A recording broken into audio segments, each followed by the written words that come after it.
मोर पूर्व जेन संपर्क लोकंकर सांगरे थिला लोअर सुक्तेल आंदोलन समय रे जेन माने मोर सांगरे थिले मते साथ देइथिले एवं लोकं को से समय रे आमे कहिथिलु सरकार प्रकल्प काम करबार सांगरे विस्थापित मानकर समस्यार कथा के भी सरकार सुनबे एवं तार प्रति भी ध्यान देबे ताके भी पूरण करबे।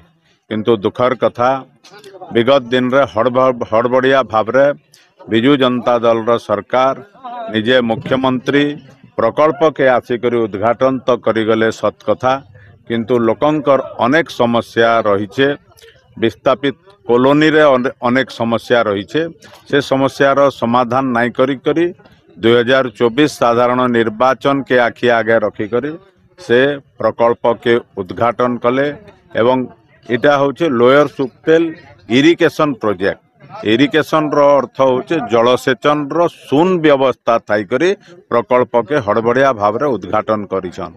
राति अधिया लोकों को वर्षा दिने घरु विताड़ित करी सरकार प्रकल्प के उद्घाटन करिछन।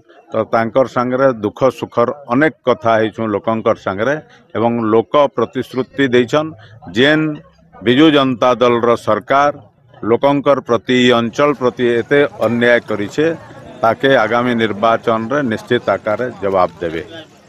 एवं आउ गोटे जिनस मुई लोकं को अनुरोध कली आमर प्रिय प्रधानमंत्री यशस्वी प्रधानमंत्री श्री नरेंद्र मोदी जी आसंता 11 तारिख रे बलांगीर गस्त रे आसुछन।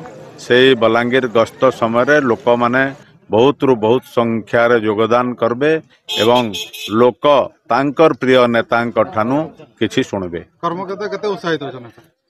भारतीय जनता पार्टी रो कार्यकर्ता तो अनेक उत्साहित अछन। भारतीय जनता पार्टी रो कार्यकर्ता केवल नुहे तार संगरे साधारण जनता साधारण भोटर्स अनेक उत्साहित अछन जे सेमाने तांकर प्रिय नेतांक ठानु किछि सुनबे पाखरु देखबे।